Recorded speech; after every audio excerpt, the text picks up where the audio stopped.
everybody, and welcome to Media Evolution Channel.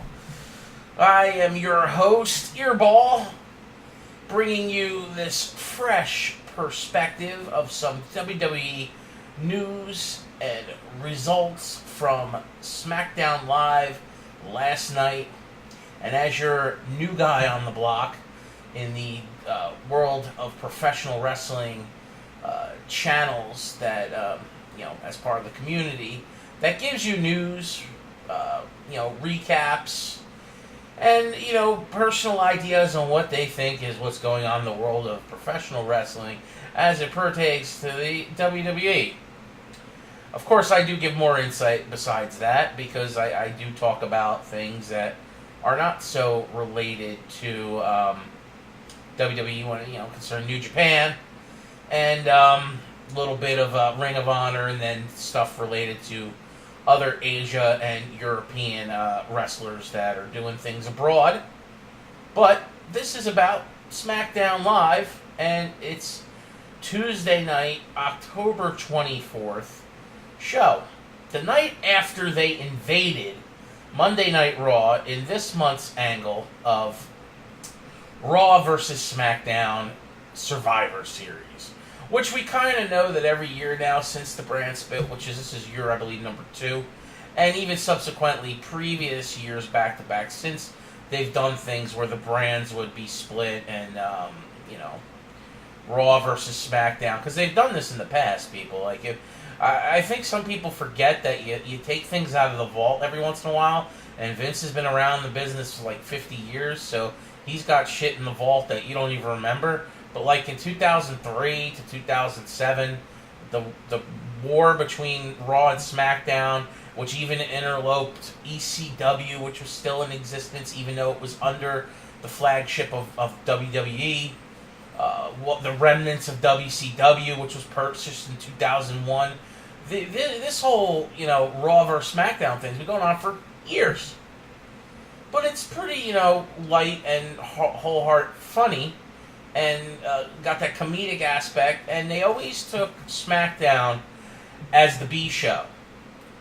Up until this official brand split. Shane McMahon and Daniel Bryan have been trying to make this a better show than Raw, and they did significantly for months after the brand split, kick Raw's ass in the ratings, and then there was a shakeup with the roster, and they switched people between brands. They even switched writers, and that definitely changed the outlook at SmackDown over the past several months of how bad their scripts have been when it pertains to bookings, angles, and storylines with some of the talent. There are good things, though, don't get me wrong, and I'll talk about that. But getting back to what happened last night, of course, we've got Michael Cole and Corey Graves on the commentary with Byron Saxton. Now, Byron's the only one that's a part of SmackDown for several months. Of course, Corey Graves is now part of SmackDown Live as well with the commentary.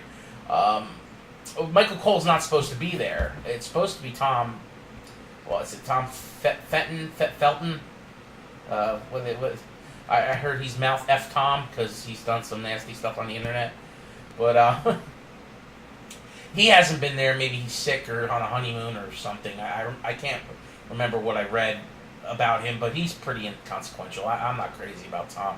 I know he's a little bit better than Michael Cole, but Michael Cole's at least been there 20 years, where Tom hasn't, and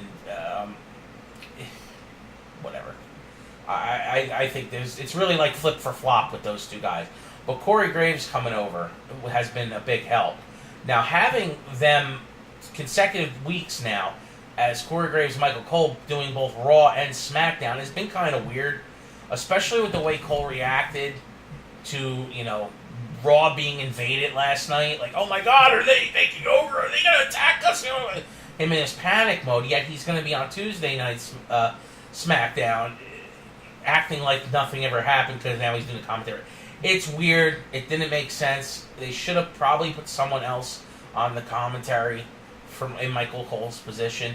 Even if they would have bumped Corey Graves over to the main spot, and maybe brought Jerry the King Lawler in to do color commentary along with Corey Graves. Now I know that would probably not go off great because they're kind of the same animal, but I actually think Corey Graves is pretty damn good. I loved his transition from wrestling to the commentary booth. It was a fresh face, and now it's turned into a really, really good face to just be on. I don't even care that he's on both shows. I put him on all the shows for all I care. But Shane McMahon comes out, and Shane's in the middle of the ring, and the crowd was literally rabid with him being back. That is, saying welcome back, since we haven't seen him on TV since the Hell in the Cell pay-per-view 3 weeks back. And there's probably good reason for that. I mean, even though he wasn't seriously injured, because they do a lot to protect themselves and get themselves ready for stunts that they do in WWE, especially high-risk stunts like that. Yeah, I mean, jumping off a 20-foot cage is no joke, even with some padding on the ground and underneath the ring announcer's table. But obviously he's still not 100%, but he's back, and the crowd they thanked him, screaming "Welcome back!" So it was pretty evident how that crowd felt about SmackDown versus Raw, because they were really they were feeding into Shane, even though Shane was coming off as the dirty heel with what he did to Monday Night Raw. The fans were loving it, talking about how it's best to strike first and stuff like that. It was a very heelish way for the SmackDown roster and the commissioner of SmackDown to attack Raw, especially with Kurt not believing that was going to happen. He couldn't believe it. The face that Kurt Angle had was priceless. Like, he was dumbfounded that Shane would do something like this to him. I mean, maybe he just wasn't picking up the vibes, but shouldn't Kurt know? I know he hasn't been to WWE in 11 years, but shouldn't Kurt know? He shouldn't trust the McMahon. That whole thing about McMahons are all about their word, I think that's like a glass half empty and a glass half full. It's 50-50 chance that they're going to screw you or not. So you should always be ready for something. And Kurt was definitely caught off guard. Raw, he didn't allow the Raw locker room to be ready. It was just a total beatdown. But Dan O'Brien plays the perfect role in this, saying, yeah, you did catch him off guard, because he says it later in the night, but they're going to retaliate. They didn't do it tonight, but they're going to do it at some point. It's only a matter of time. Daniel's not stupid. He's just not. So, of course, Sami Zayn has to interrupt Shane McMahon while he's in the middle of the ring. I hate this Sami. I never was crazy about Sami to begin with. I think his El Generico role of, being a luchador, what he wasn't, because he was in the mask, and he's very generic. I don't see anything special in Sami Zayn. I don't. I don't see a Shawn Michaels. I don't see, a Rock, a Stone Cold, a Bret Hart. And what I'm getting at here is I don't see the potential for greatness. I see it with Kevin Owens, but I don't see it with Sami Zayn. So switching him heel will help his career, but who really wants to see this Sami Zayn? Obnoxious Sami? Great, he's a jerk-off now. Good job. Good job, WWE. You made him go from being Mr. Irrelevant to he's still irrelevant, now he's a jerk-off. I think it's bad. And I don't see anything, coming out of this any good. Maybe they give him a title. I'm not going to give him the WWE title. What title does he get? The US title? Well, if he's playing a heel, and a heel has that title right now, they're not going to give it to him, because they do the flip-flop back and forth. When was the last time a heel beat another heel for a major title? That just doesn't happen. They always book babyface versus heel. It's very rare when it's heel versus heel or babyface versus babyface. And that only happens when the crowd really calls for it. So, it's just stupid. I wouldn't have done it this way. I would have did it differently. And if I was Sami Zayn, I would not be the obnoxious jerk-off Canadian. You know, that looks like someone who's a commoner from the Irish pulp of Ireland. I know he's not all Irish, but he looks the part. So, I don't know. Don't know where that's going to go. If they're going to have him feud with Shane McMahon, I'm just going to want to vomit. I don't want to see Shane constantly feuding with wrestlers. That's not what I want to see. I saw that with Austin McMahon 15 years ago, 20 years ago. And that was great because they allowed certain things and the era and the whole just genre of society allowed, you know, that booking to just unfold. Never felt forced. It just it felt like an evolutionary mold of week to week soap opera that was just amazing. I mean, come on, we just 2 weeks ago we celebrated the 19-year anniversary of Stone Cold giving Vince McMahon an enema and hitting him over the head with a bedpan in the hospital after he supposedly broke Vince McMahon's ankle.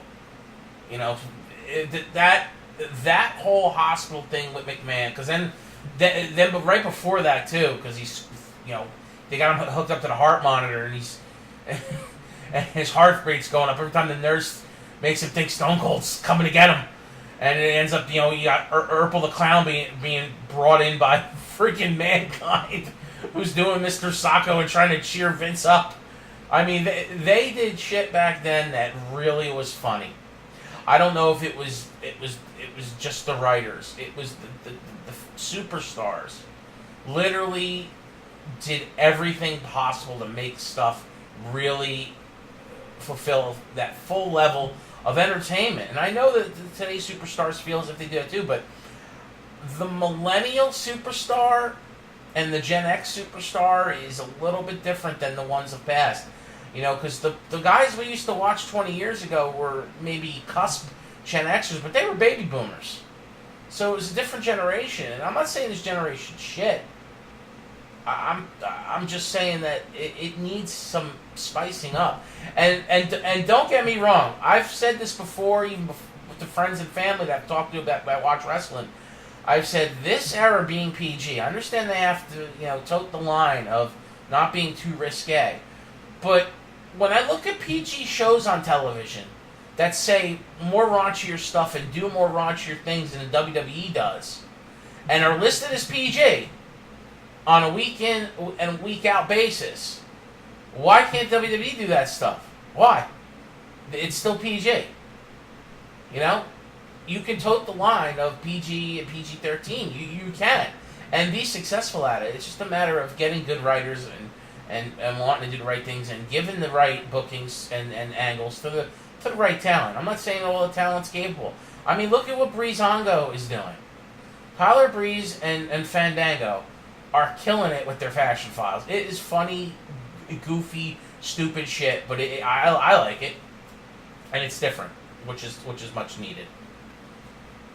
And I was going off on a tangent again in the wrong direction, but I'm explaining a lot of things that are right and wrong with WWE's shows. And you know, this whole Sami Zayn thing I think is wrong. People might like it.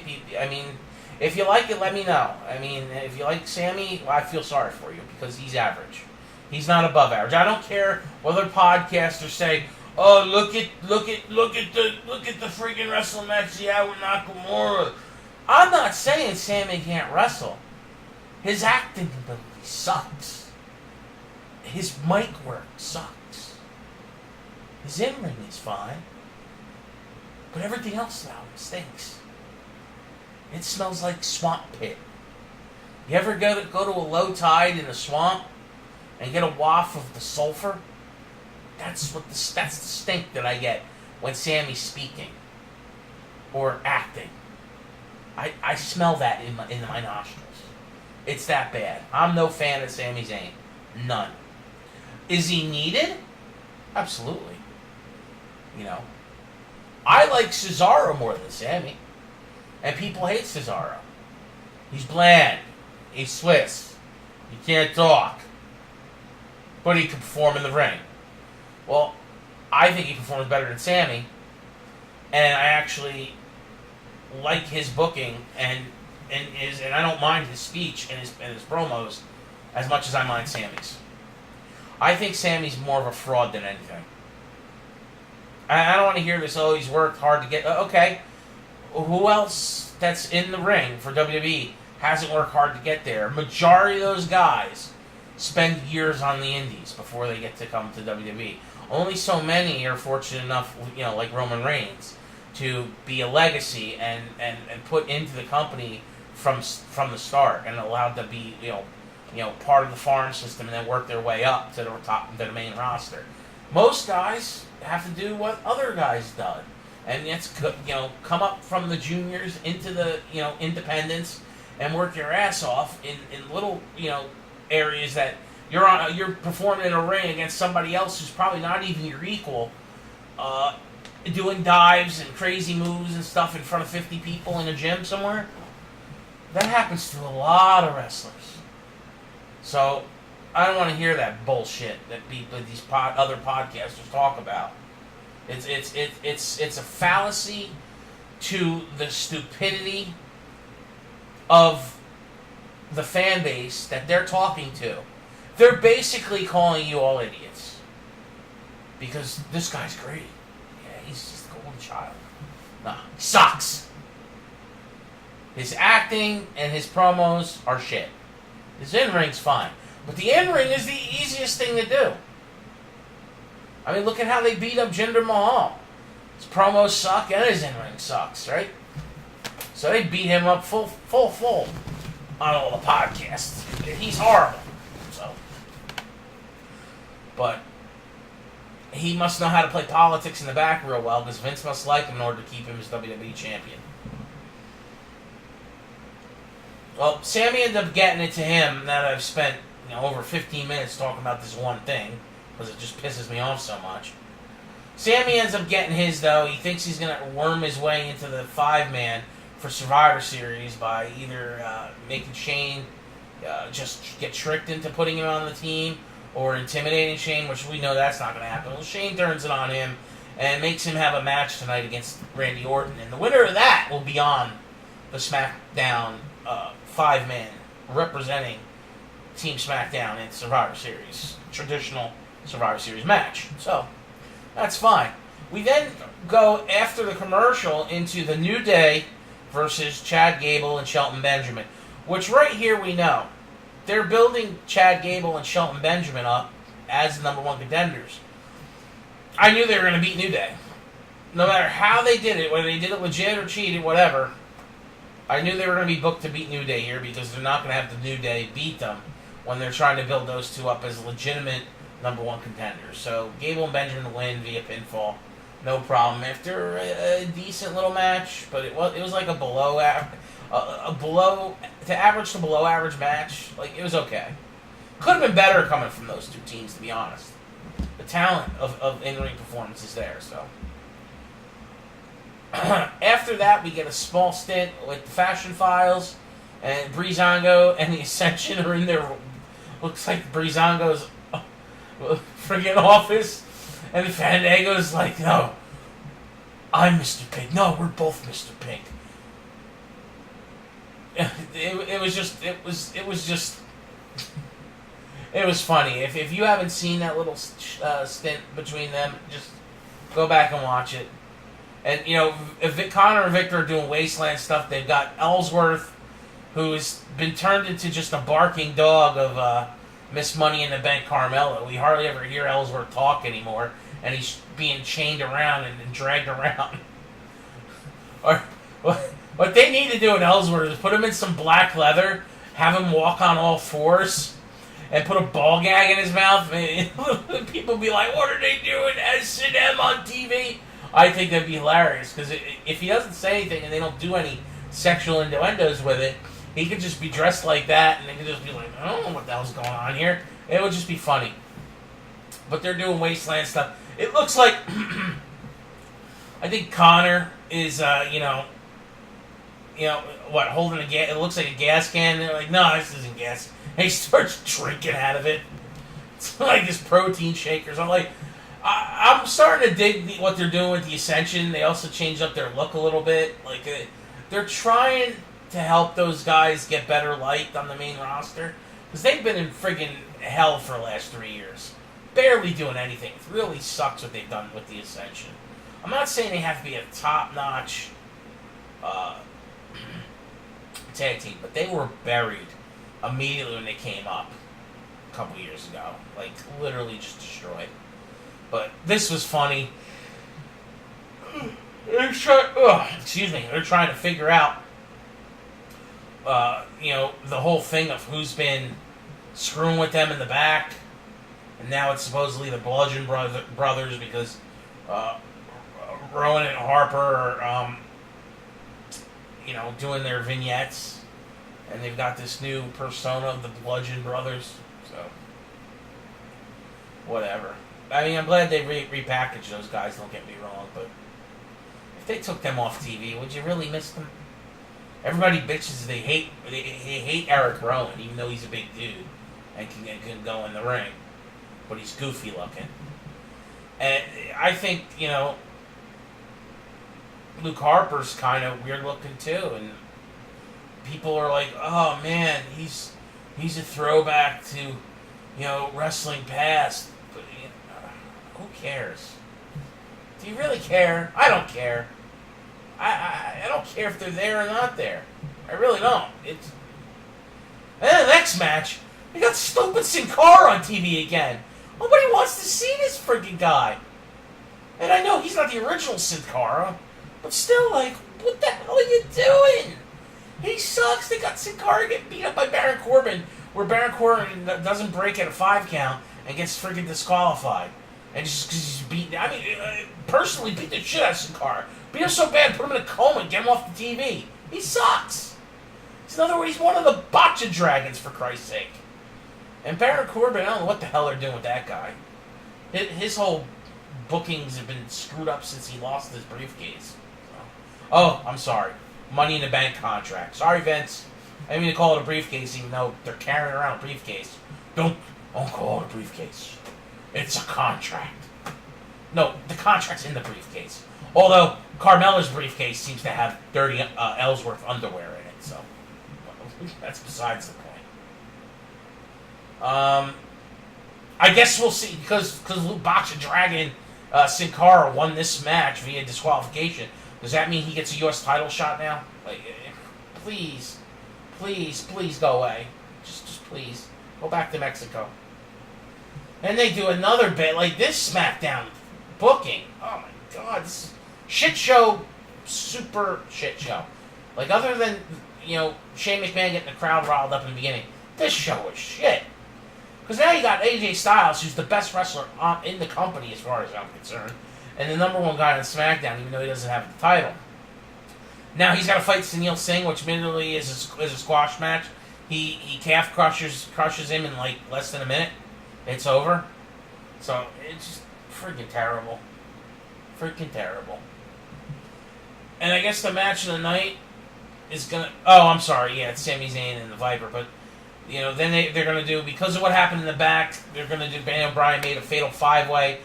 So out of the 6 women, because Lana gets excluded, like I said, she's probably going to be excluded, like I talked about on Raw. She's going to get excluded, which means probably Dana Brooke will be excluded from the Raw locker room. Lana looked pissed. Like, she was burning an evil eye through Daniel Bryan with the way he just discredited her ability to not be able to wrestle, I guess. It was. I felt kind of bad for the girl, because, I mean, she's green in the business, but I've seen some of her NXT matches. They're not that bad. They're really not. She's not portrayed that way in the main roster, but I wouldn't put her that much lower in talent, to Tamina. Like, if you were to grade the SmackDown Women's roster of talent, how strong they are from 1 to 10, you would put Charlotte probably up in the 8.5, 9 range, and then under her you'd have Becky Lynch around 8 to 8.5 to 9, somewhere around there. Same thing with Natalya and Naomi, with just overall talent and abilities. And then you would have a drop off of a little bit to maybe like a high 6, maybe a low to mid 7 with Carmella. She's kind of middle of the road. And then you have Tamina and Lana. Like, where do you put Tamina at a 5 and Lana at a 4? Because Tamina, and I'm not gonna bitch about Tamina. Tamina has a specific look. She plays the bad girl. She's supposed to be a brute, with that Samoan heritage, Islander. Her Islander father, that was Jimmy Superfly Snuka. You gotta remember, Tamina had a horrific knee injury. She should have probably retired, but it's in her blood to be in the wrestling entertainment industry. So I can see why she's still there. She's a legacy of Jimmy Snuka, who was a beloved wrestler for decades, besides what happened to him at the end. And she's related to The Rock. I believe the Snuka family is married into the same family that the Rock belongs to. So anyone related to The Rock gets, special treatment a little bit. And don't tell me they don't. Because there's a lot of legacies, that all come back from the Wild Samoan and the Maivia family in this company. You've got Tamina, Nia Jax, the Usos, Roman Reigns, and then The Rock on the outskirts. So, I mean, there's a lot of bloodline there. But that's how I would rate those girls, so the only wrestler that I would rate higher than them on the main roster, who just came to the main roster, is Asuka. Asuka is Queen Bee. I know she's new to the main roster, but she's the best female wrestler in the industry. Period. This isn't me being biased because they booked her to be undefeated for 2 years and champion for a year and a half. No. That's not. No. I've watched Asuka since her days in New Japan. She never had to even talk, and her actions spoke volumes of how freaking good that woman is. Don't forget, she was kicking the shit out of men overseas. Legitimately beating their ass. And that made her better. And that's something that the girls in the U.S. don't get to do, is wrestle men, especially for WWE. They don't do this, women wrestling men thing at all. Yet the Indies and New Japan have been doing it for decades. And sometimes, why do you think Toni Storm is so damn good at 21 years old? She just turned 22. Because she's wrestled men over in Japan and in Europe. And I'm not saying it's a biased thing. It's just, it will help the women. Hell, when I was doing Greco-Roman wrestling or scholastic wrestling in high school, there was one girl on the team, and she used to wrestle us. Now, of course, young teenage boys, we're loving, getting to wrestle a girl. Oh, you want to wrestle? Get all roughy tough with a girl and she wasn't tomboy. She's a pretty girl. She was super athletic. She didn't mind getting dirty with the boys. She wanted to whoop some ass, and she did. She beat a couple of us. Not me. I was out of her weight class. I've always been kind of fat, so that was nowhere near her. But I used to watch her beat up a couple of the other younger guys. It was funny. So then they do the Bobby Roode, Dolph Ziggler stuff in the back, and those two trading, snide remarks back and forth, and it's just bad. The Ziggler thing is actually becoming it's just becoming even a snooze fest now.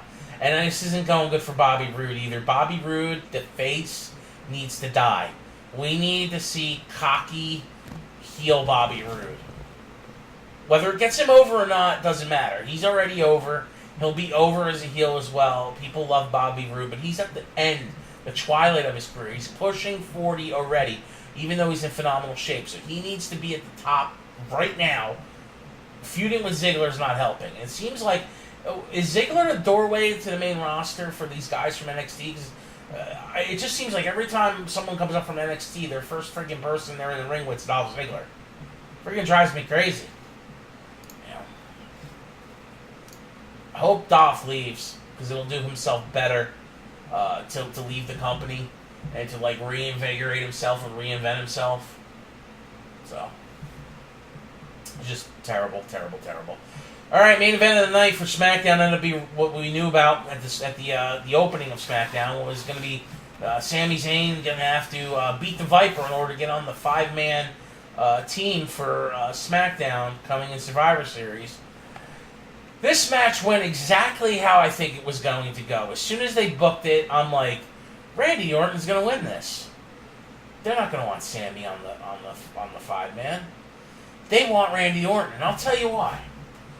Even though Randy would do great things for Randy to probably have the pay-per-view off because veteran status on the roster, but Randy Orton can literally just hang out on the apron, get tagged in, and hit an RKO, and somebody's eliminated. Like if they need that quick elimination because say the SmackDown team is down 5-3 and they need to get rid of 2 guys real quick, we'll just stick Randy Orton on him and he'll do some RKOs and it'll be over.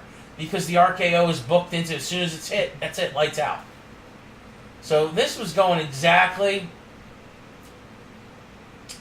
to where I knew Randy was going to RKO Sami, and that's exactly what happened. But what was funny is Kevin Owens gets interject himself a little bit when the outside distracts the ref, and it backfires on Sami. Last week in the 2v2 match, he low-blowed Randy to get the win in that match. And this week, Randy did return the favor and low-blowed Sami while the ref was distracted with Kevin Owens, and then ultimately giving him, the Viper knockout of the RKO, which nobody kicks out of unless you're Super Cena. And match over. So Randy Orton's on the 5-man squad, and Sami's on the outside wanting to get in. But I have a feeling that he's not going to be in. The 5-man is going to be AJ Styles, Nakamura, Randy Orton, maybe 2 members of the New Day. I really could see an all-face representation here, keeping the heels off, because Baron Corbin's going to have his match. Natalia's going to have her match, which she's a woman anyway, and then Jinder's going to have his match. So you don't have. There's 2 heels that you don't have to get. So I don't think any heels are going to be on this match, even though we know Raw's going to go the route of probably putting some baby faces and heels on the 5v5. But I mean, this, like I said, this match was good. I knew that the outcome was going to be. Randy still knows schlep, even though he's in the twilight of his career. Sami is at the middle of his career, and we know he can go. But like I said, I can't freaking stand him. I couldn't stand him before. I can't stand him now. I just want him gone. How come I could stand Kevin Owens, where they're basically they suffer from sharing a brain because they've been best friends for so long they do the same stuff? How come I could stand Kevin Owens, but I can't stand Sami Zayn? This shit makes me want to throw up. This whole show made me want to throw up. And I defend these guys. Oh, I forgot about Jinder. I almost forgot that Jinder came out and talked earlier. He didn't really say much other than calling out Brock Lesnar and making fun of Paul Heyman from the promo from the night before. That's going to go nowhere, too. Oh my God. I can't wait for the smart fans and these other podcasters who do nothing but bash the content constantly. Now, I know I'm bashing it tonight because it was really was a piss poor show. It wasn't that good. And that's me being honest. These other podcasters, other news people, and fans that smart fans that bash the content constantly and have been shitting all over Jinder for X amount of months. Why he's been champion. Although I do defend Jinder, but it's been getting harder to defend him because he hasn't improved. As a matter of fact, his in-ring work's gotten worse, and his mic skills have stayed flat. all he is he's got the look of a champion, but not the performance of a champion. But this match with Lesnar is the potential F you to the fans. We all figure he's going to get squashed by Lesnar. Everyone loses to Lesnar in 5 minutes. It's very rare when he goes over 5 minutes and he just beats the shit out of people. He's Brock Lesnar. I'm big and bad. And he's booked that way. But imagine if Vince does what I think he could do. This stands a really good chance at happening. He might have Jinder win through something like Braun comes out and screws over Lesnar because Braun wants another go at the title, allowing Jinder to get advantage over Lesnar, hitting a Colossus and hitting him. Ooh, if that happens, oh my God. I will be tasting salt and licking the tears of everyone on the internet that's going to be crying for weeks because that stuff's going to make me freaking laugh so hard. That'll be more entertaining than the show. It's the forums. Or watching other podcast reviews. Because I still will do that. I mean, even though I'm doing my own podcast review, I watch all the other guys, especially the ones that are, got the most views and been around the most and the longest. Well, anyway, I've gone definitely about 10 minutes longer than I wanted to go. I didn't want to go too long, but make sure you hit the like button and hit that subscribe button. Finger bang that subscribe button. You get in there and you just tap it, tap it, tap it. You're like, yeah, you're dirty. You're a dirty little subscribe button. And follow me on Twitter so you can get any tweets I put out on anything upcoming related to other content in different categories. And eventually live streaming that I will be doing on Twitch at some point pertaining to WWE Supercard and maybe some World of Warcraft and other stuff down the line because I'm a gamer. I love the game. Just trying to get this handle on the layout. I have layouts set up, but I don't know how to get the video in the box. I'm still learning. Like I said, I've been doing this just over a month now. And you can actually see the evolution of my channel, how it's progressing. Maybe not so much with views, but with me learning how to do video editing and stuff like that. You can see it if you watched all my videos. So, this is your pal Eirbal. Come after you do the like, subscribe, and leave comments if you want, whether they're good or bad, I don't care. Make sure you tune in or check out the channel for any posts this weekend pertaining to anything news related in the world of professional wrestling. And keep a hold of my Twitter and look for notifications on anything else coming up. Otherwise, I'll see you next Tuesday for the Monday Night Raw recap. This is your pal Eirbal. Peace!